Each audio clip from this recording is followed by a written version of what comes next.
Police station को पूरी तरह जलाकर वहां पर जो इनके 30 कैदी थे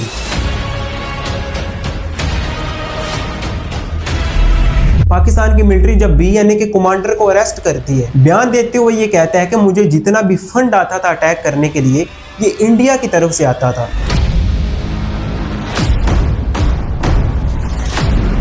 असलम बलोच अफगानिस्तान में बैठकर बलोचिस्तान के अंदर जितने भी अटैक्स होते थे ये उनको वहां से ऑपरेट करता था। उल्टा वहां के रहने वाले लोग इनसे डरकर भाग जाते हैं। ये इन्हीं दहशतगर्दों के साथ मिलकर बैंक्स लूटते हैं, सीटियां बजाते हैं और इनको मेहमान नवाजे के तौर पर फूड सर्व करते हैं। ना झुकदा ना बिकदा सिर्फ लड़दा, सी पैक नहीं बलोचों दा हक चाहिदा।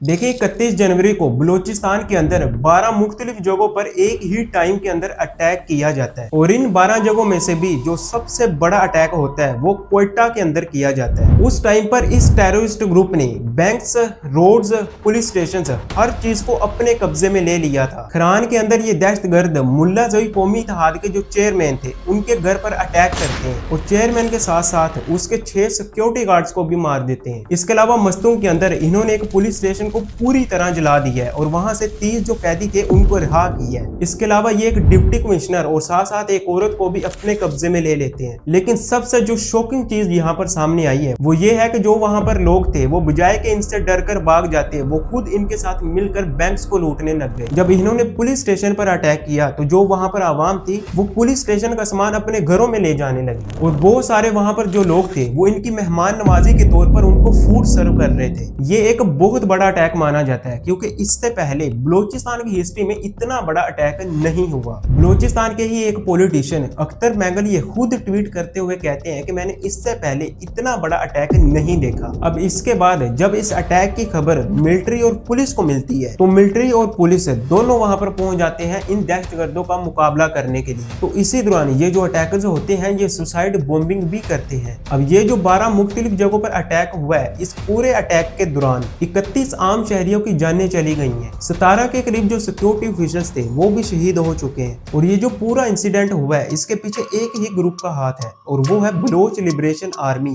BLA। BLA is considered a very dangerous militant group operating in Pakistan's province of Balochistan. It has been linked with planning and carrying out major attacks, especially targeting security forces and government installations. The group is involved in armed insurgency and is officially declared a banned terrorist organization by Pakistan.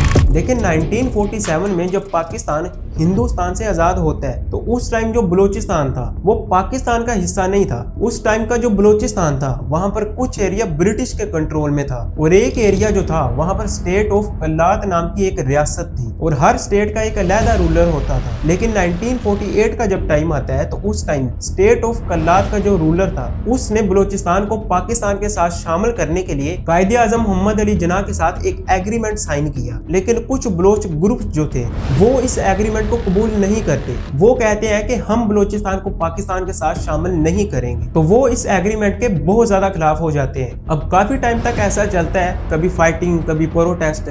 लेकिन 1973 का जब time आता है तो उस time Pakistan की government और उन बलोच ग्रुप्स के दरमियान एक बहुत बड़ी फाइट होती है और इस फाइट के दौरान सैकड़ों लोग मरते हैं और 1973 के बाद ही मिलिट्री अपने बहुत ज्यादा ऑपरेशन करती है। तो इसीलिए ये जो बलोच ग्रुप्स थे कि आहिस्ता आहिस्ता बहुत ज़्यादा स्ट्रॉन्ग बनते गए और इसके बाद जब 2000 का टाइम आता है तो इस टाइम के बाद ये बलोचिस्तान के अंदर बहुत बड़े बड़े अटैक करना स्टार्ट करते हैं। तो फिर इसी टाइम के बाद ये जो बलोच ग्रुप्स थे ये अवाम, मिलिट्री और न्यूज़ के अंदर BLA के नाम से मशहूर होने लगे।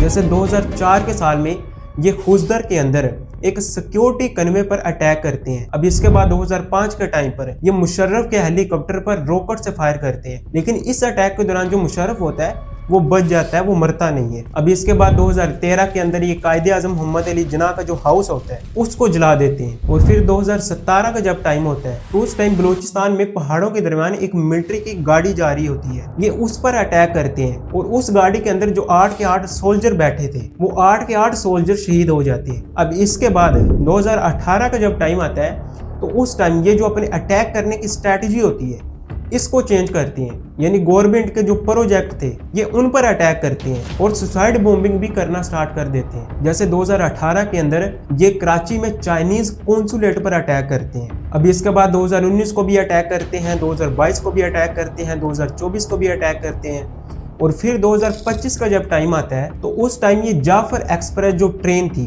ये उसको हाईजैक कर लेते हैं। और अब 2026 को एक बार फिर से इन्होंने बलूचिस्तान के अंदर 12 मुख्तलिफ जगहों पर एक ही टाइम के अंदर अटैक किया है। देखें BLA बलूचिस्तान के अंदर जितने भी अटैक्स करती है ये उन अटैक्स के दौरान बहुत हैवी रॉकेट फायर भी यूज करती है, गन्स का भी इस्तेमाल होता है। तो क्वेश्चन यहाँ पर उठता है कि ये सारी चीजें खरीदने के लिए इनके पास फंड कहाँ से आता है। देखिए इस चीज को समझने के लिए ना मैं आपको थोड़ी सी हिस्ट्री बताता हूँ। 2006 से 2018 तक इस BLA का जो लीडर था वो था असलम बलोच, जिसको आम लोग जो असलम अच्छू भी कहते थे। अब जैसे 2004 और 2005 के अंदर ये बलूचिस्तान के अंदर अटैक करती है तो 2006 का जब टाइम होता है तो उस टाइम मिलिट्री अपने बहुत बड़े बड़े ऑपरेशन करती है बलूचिस्तान के अंदर। तो इन ऑपरेशन के डर की वजह से प्रेशर में आकर ये जो असलम बलोच होता है ये अपने BLA के लोगों को अफगानिस्तान का बॉर्डर क्रॉस करवा के अफगानिस्तान भेज देता है और साथ साथ खुद भी चला जाता है सेफ जगह पर रहने के लिए। तो इसके बाद 2018 तक बलूचिस्तान के अंदर जितने भी अटैक हुए थे ये अफगानिस्तान के अंदर बैठकर उनको ऑपरेट करता था। जैसे 2018 के अंदर ही असलम बलोच का जो बेटा था रेहान बलोच उसने चाइनीज बस के पास जाकर खुद को ब्लास्ट कर लिया था। अब 2018 में जब ये चाइनीज कॉन्सुलेट पर अटैक करते हैं तो ये एक इंडियन एजेंसी को इंटरव्यू देते हुए कहता है कि ये वाला जो अटैक था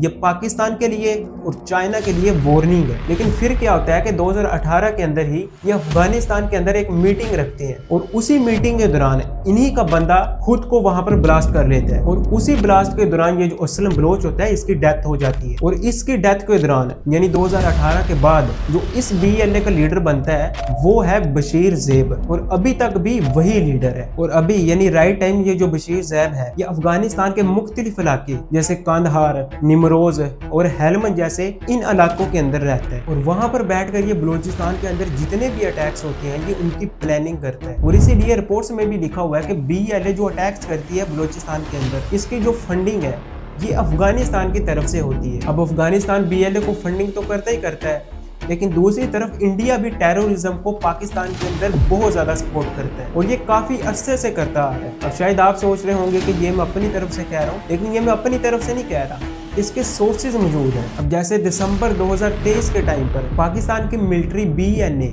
यानी बलोच नेशनल आर्मी के कमांडर को अरेस्ट करती है और उस कमांडर का नाम था सरफराज अहमद। अब इसके बाद क्वेटा के अंदर एक प्रेस कॉन्फ्रेंस होती है और उस प्रेस कॉन्फ्रेंस में ये सरफराज अहमद ये बयान देते हुए कहता है कि मुझे जितनी भी फंडिंग होती थी बलूचिस्तान के अंदर अटैक करने के लिए ये सारी इंडिया की तरफ से होती थी और इंडिया के जासे में आकर मैंने अपने ही बलोच लोगों का खून बहा दिया। अब इसके बाद ये भी मेंशन करता है कि 2022 के टाइम पर पाकिस्तान की मिलिट्री का जो हेलीकॉप्टर क्रैश हुआ था उसकी रिस्पॉन्सिबिलिटी भी BRAS यानी बलोच राज अजोई संगार ने ली थी और उसने भी इंडिया की कमांड पर यह अटैक किया।